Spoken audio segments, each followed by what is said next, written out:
Welcome to the Boundless Bible. My name is David Shapiro. Hey, I'm Javi Marquez. And I'm Jason Holloway.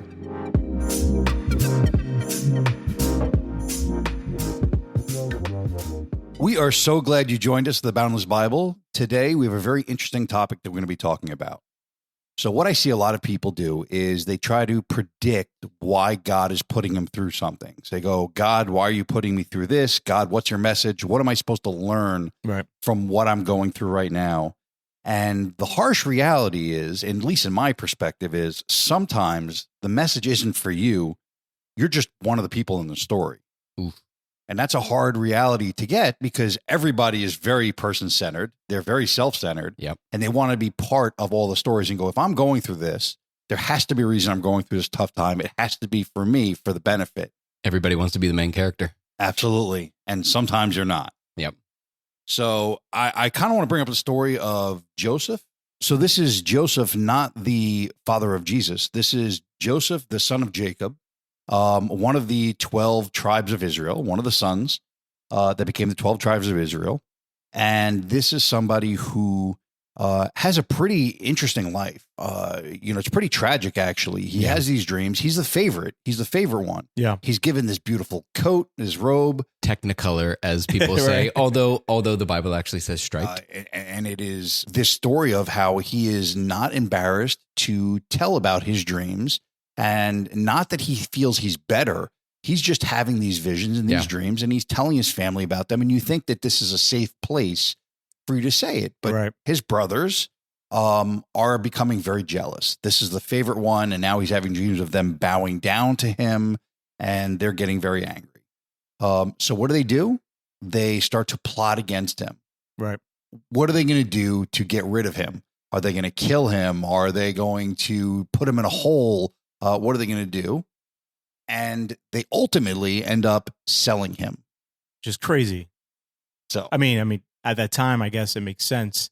I mean, I would be jealous too. I mean, this guy's walking around with a Technicolor jacket. I'm one of the 12.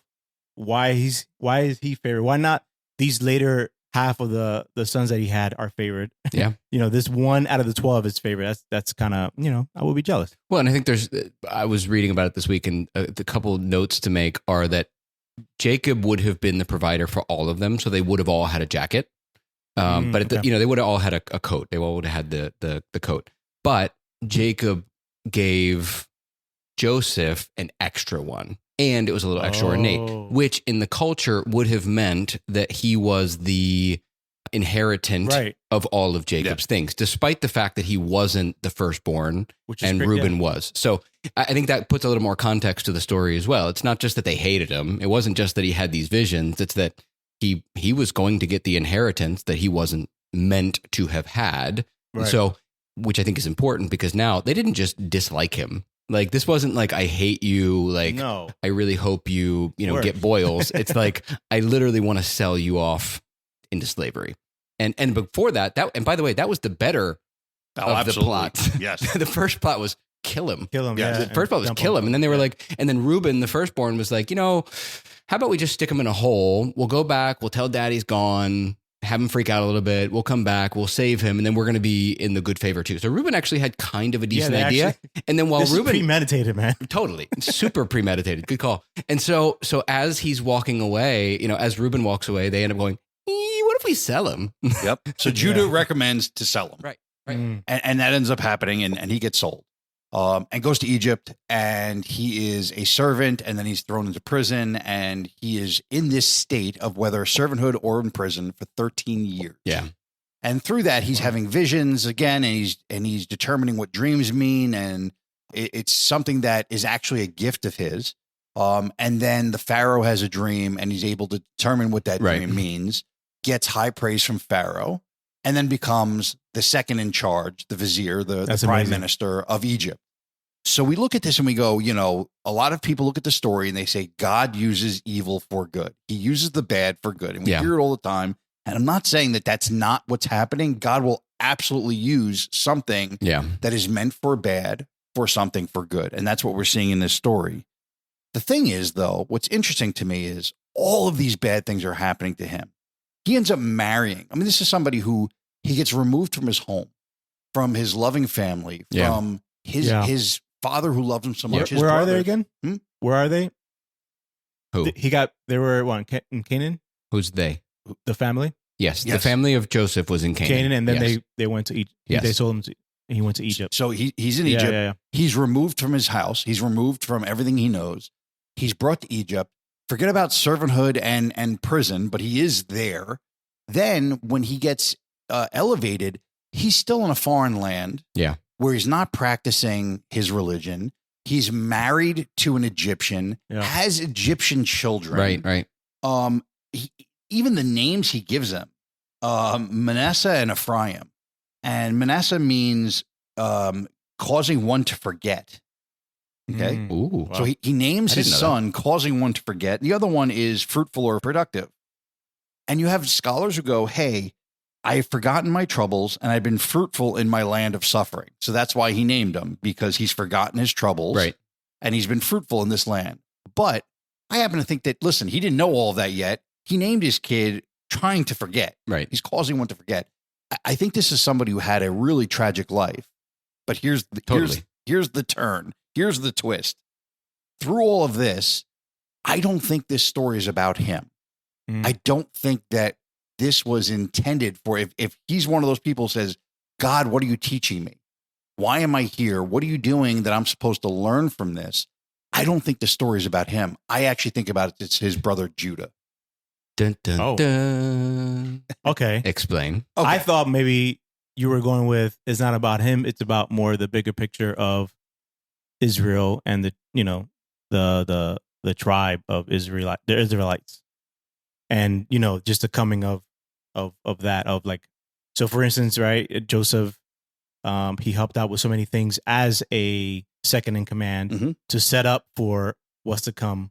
For Absolutely. So yeah. during famine, he was able to help the Israelites. I mean, absolutely. Yeah, He was able to do some amazing things. so he's a small piece in a bigger picture. What happened to Joseph after this story? After he passes, what happens? I remember him going back to Canaan, I think, where his father is, right? And then he helped bury his father, Okay. Jacob. And Nothing. nothing. Nothing happens Oh. after. Yeah. He No, that's the thing. disappears. No, I he was like, disappears. wait, So that's a really good point. So he facilitates all this other stuff that happens, and then he's just gone. And So he's gone. he was the cog in the clock. He wasn't the clock itself. Right. Is kind of what you're getting at. Correct. And the Israelites that he helped became slaves of Egypt Later. and were there for 400 years as slaves before Moses came. Right. So you're looking at somebody who had this tragic life. We look at it going, well, God did everything for good, but the good was the Israelites being in slavery for 400 years from there. Yeah. But now let's look at Judah. So Judah also has Yeah, one. this is wild too, Yeah, right? and Because the story of Judah too is really interesting, because one of the first times I was reading through Genesis, I was like, this is really weird that this Judah story is just like chunked in here into chapter 38. Like 37 is the beginning of the story of Joseph and Jacob and the brothers, and all of a sudden there's this story of Judah, and it's really like left turn. And then all of a sudden, 39, it's right back to Joseph. So I always thought that. Sorry, I don't mean to cut you off. But No, not at all. This is, and that's exactly it. I think that people look at that and they go, well, this is just, a part of the story that, is kind of an added part of it. But I think this is the main story and Joseph is the added part of it. Interesting. Wow. So Judah he was the black swan of the family. Yeah. This is the one who, he was a stain on his family's reputation from the Mhm. very beginning. He planned to sell his brother. Yeah, that was his idea. Sold his brother. He was not the ideal son. He went away.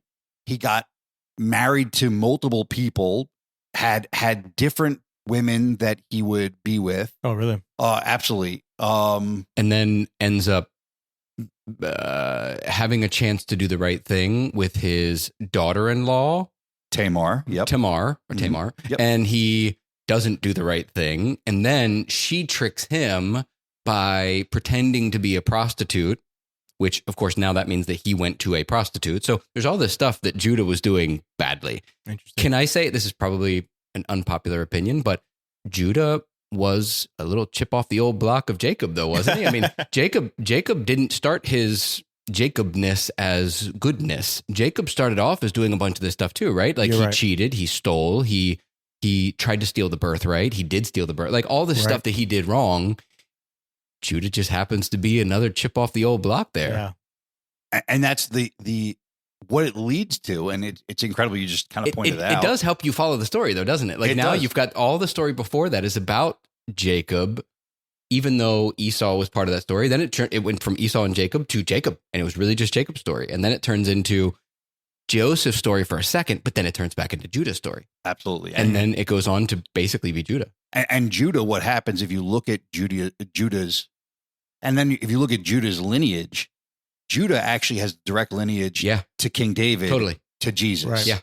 Joseph does not. Right? So now if you go, hey, what happens to Joseph? And you go, well, really nothing. What happens to Judah is his lineage right over to Jesus. And so he becomes the main character. He becomes the main character. Right. And I think he always was the main character. But even more than that, if you look at the story, even at the very end, he says he will put his life in danger for Benjamin. So when he goes back to the court in Egypt, doesn't recognize his brother Joseph, and they say they want to keep Benjamin there, he offers himself. He's finally learned his lessons. Well, he's finally repented. So super interesting too, because before he offers his self as a sacrifice, I think Reuben offers his two sons as sacrifice. So Reuben's not Reuben, the one who's supposed to be the inheritant, the oldest, the eldest, the inheritant. He doesn't offer himself. He offers his two sons as the collateral for Benjamin, right? But instead, Judah comes to the front and he says, you know what? I've learned my lesson. I learned my lesson because I did something bad in the beginning by selling him off in the first place, and that was kind of on me. Sorry. And then he learned his lesson later with the whole Tamar story and, learning that he couldn't cheat his way out of things and he would eventually be caught up with. He learned his lesson. So now it's time for him to put himself on the chopping block. And he did. And that putting himself on the chopping block is ultimately what allowed Benjamin to come, which allowed Joseph to forgive, which allowed the reconciliation of all of it. So yeah, Judah's definitely the main character here. That's wild. And I just feel like Joseph is one of those people that we would look at and go, God, why are you doing this to me? Right. What's the lesson I'm supposed to learn?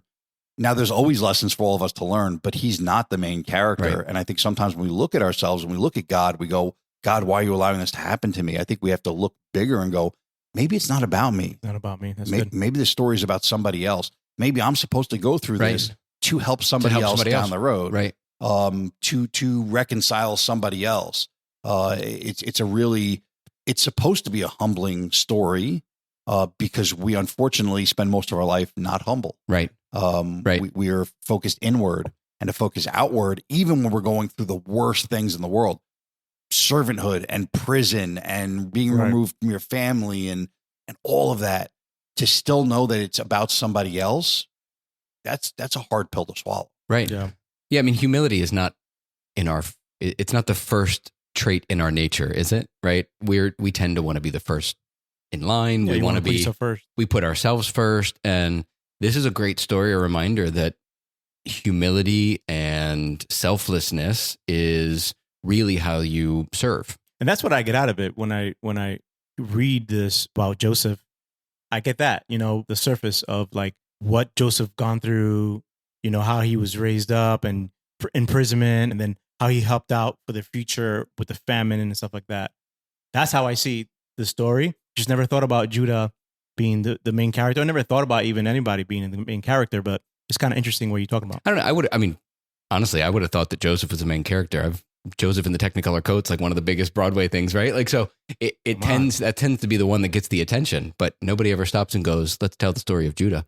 And what ends up happening is when you look even further, the lineage, you mentioned it yourself, Jason, that Jacob was not the ideal situation for having his children. And now you have Judah, who is doing the same exact thing, and he's not the ideal situation for a family. And when you go down the line and you keep going down the line of the lineage all the way to Jesus, you have all of these families that are really messed up, that are marrying outside of their, religion, or marrying a prostitute, or having a child with a prostitute, or and then all the way up to Mary and the virgin birth. I mean, these are all, for anybody out there who feels like, man, my family's a little bit dysfunctional. Yeah. If you look at Jesus's entire lineage, 100%. Yeah. I think about that all the time. Like I think about the fact that when you look at these lineages, it is never perfect people who get the reward.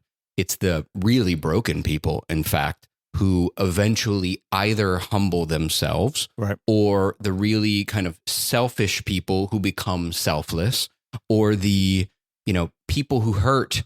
And the whole Bible's just full of this. It's literally full of it. People who have screwed up so many times that there's no possible way they're worthy for the next step. But when they say, I repent, I'm sorry, I understand, I learned my lesson, that's when the good things happen afterwards. And it happens with so many people. I could go through a list. But no, you're right. The first thing I think about is the apostles, right? And just how God used them, these, not really, fishermen, not really educated, not really rich or anything like that. Just kind of regular men that's just living a regular life, and how he used them, right? How God uses them to spread the gospel. Yeah. Well, I mean, Ruth also was not an Israelite.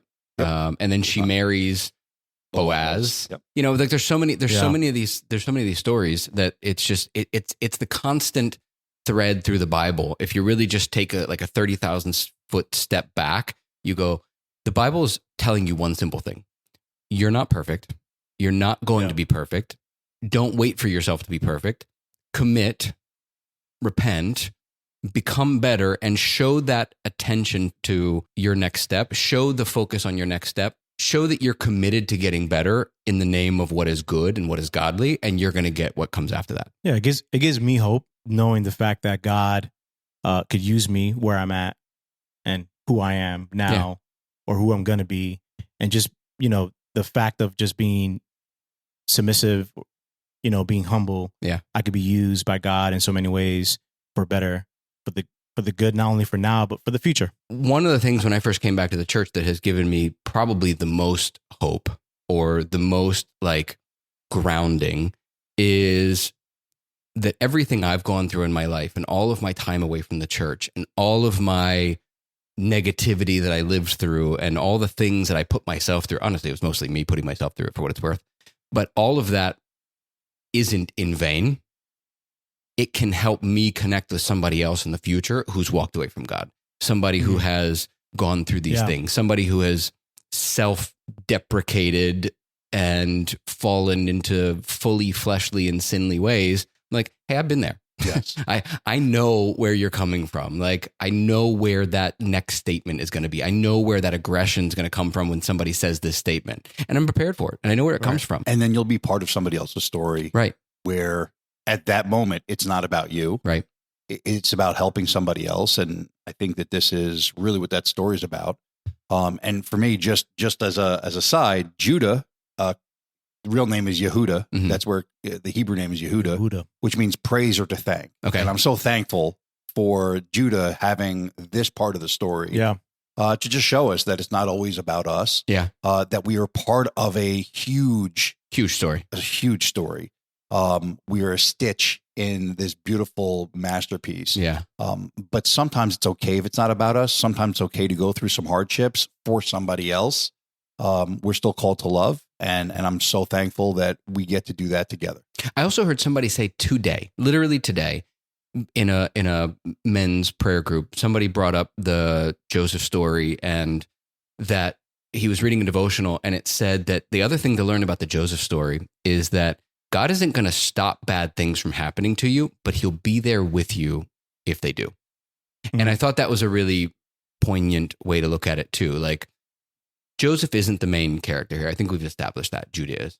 But Joseph was still going through it. I mean, first of all, Joseph got sold off by his brothers. Mm-hmm. That's no small thing to go through. Let's be honest. And by the way, there's 11 brothers. You didn't get sold off by 2 or 3. All 11 were like, you're out. Like, that's a big deal. And you lost your family, you lost your home, you lost your father, you lost your inheritance, you lost everything, right? He had to have been going through it. So main character or not, I think we all know, even if we're not the main character, it doesn't make it hurt any less, right? Correct. So he went through it. Now you go through, he gets to Egypt. he becomes better. He becomes the vizier, or whatever the word was that you used. I just like that word now. And then he lost it again because Pharaoh's wife unfairly said that he was trying to make a move on her. So now he loses it all again. So this is the second time this guy's been sitting in a dungeon going, how is it all coming and going so quickly? Like, what's going on? And then he tries to get himself out by, I think the cupbearer and the, who's the other person that's with him? The baker? I think the baker and the cupbearer are with him. And they're trying to get out, and he's trying to get out. And then there's Pharaoh's dream. And then he gets back to it. But can you imagine what it's like to be Joseph going through it like that twice? You've lost everything twice. I can't. And by the way, it was all around a robe. Like, they sold him because of his coat. And then Pharaoh's wife used a robe or a piece of material in the same way that the coat is to use that. So twice a piece of material has been the reason he lost everything. I wanted to say, so I'm literal when I read the Bible, and I just take it as, to me, I take it as history. This is what happened in Joseph and stuff like that. But as I look into it further, I can't help but to notice there's a lot of parallels with Joseph and Jesus. Yeah. Now, okay, Joseph, although you're saying Judah is the main character and stuff like that, I think Joseph still has a lot there and a lot of things to learn from. But that parallel between Jesus and Joseph is interesting. So let me explain. So some of the stuff is Joseph was the beloved son. Okay. So was Jesus. He was raised to the second, the most high kind of thing. He was raised up. He was the second in command. Jesus is pretty much there in the throne with God. Joseph was in prison with two other people: the baker, the bread, and the cupbearer. Mm-hmm.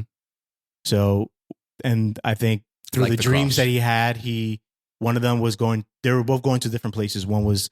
That's true. One was going to be one ended up being executed. Executed head put on a spike. something, I think on wood or something like that, and the other one was going to be raised up. Yeah, just like the two people on the cross with him. Interesting. Yeah, and then there was then the brothers.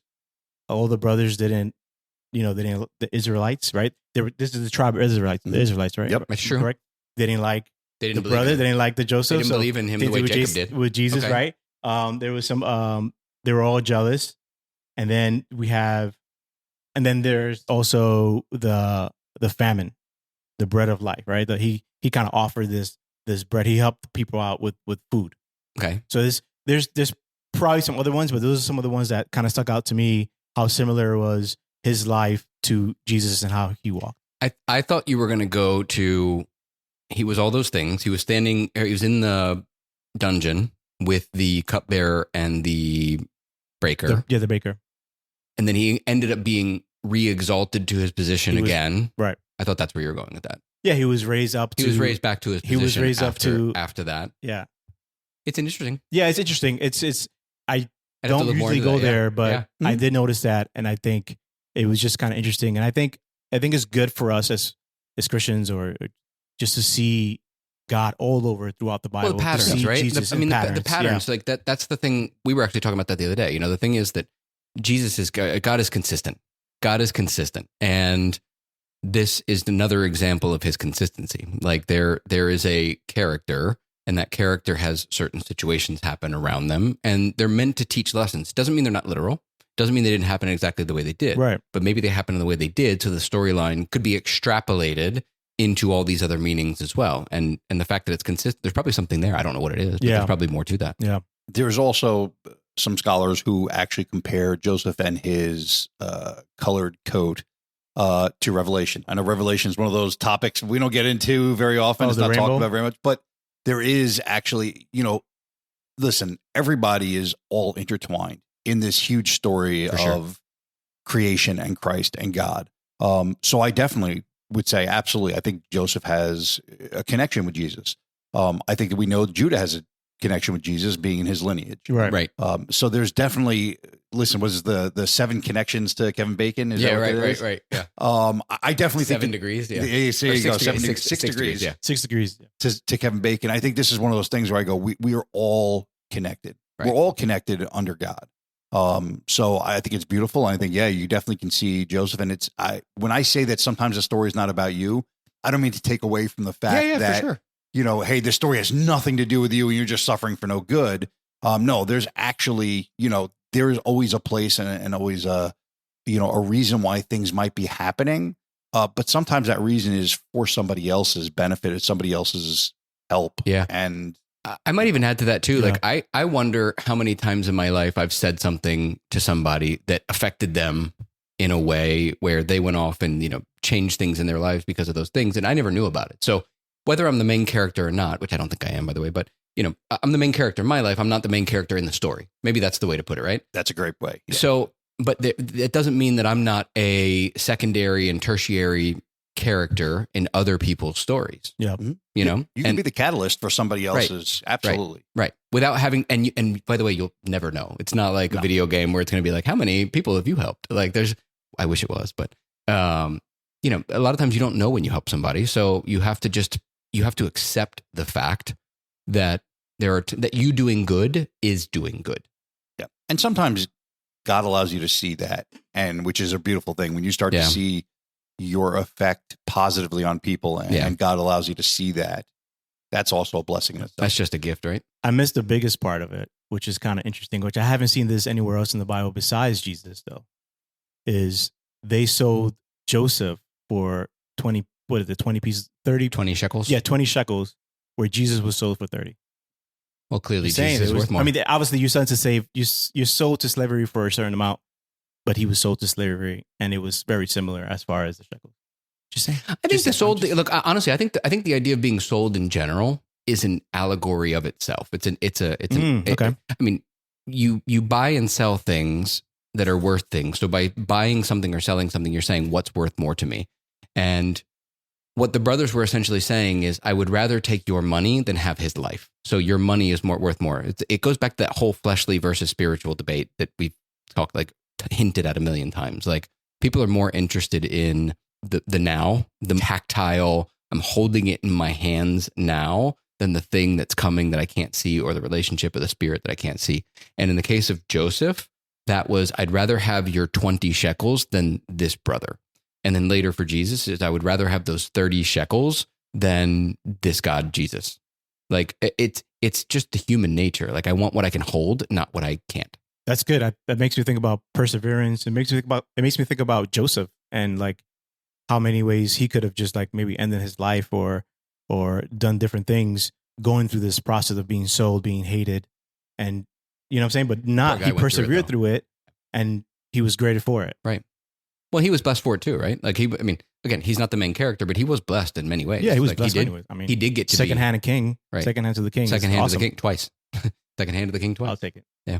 So, yeah, I think that this is a good wrap for today. I think that we've definitely established the story, and again, I don't want you to think that if you're not part of the story that there's something wrong. If you're not the main character, sometimes what we go through is just to help other people, and it does come back around. Anytime you help anybody, there you go. Look, and Joseph, came back around for Joseph. Like, he may not have been the main character, but it worked out for him. It does. And you'll never feel bad helping somebody. Ever. And Manasseh and Ephraim were part of the tribes of Israel later. Yes, they were. So he actually he didn't fall off the face of the planet. His line continued in other ways. So we all get a win somewhere, I guess. All right, guys. Well, thank you very much for all of your time spent with us. We always appreciate it. We know that there's other things you could be doing, but you're spending it with us, and we're greatly appreciative of that. Yes. Thank you for your continued comments, questions, and concerns. We look forward to getting to some of those soon. And until next time, we'll see you then. See you guys. Have a blessed week.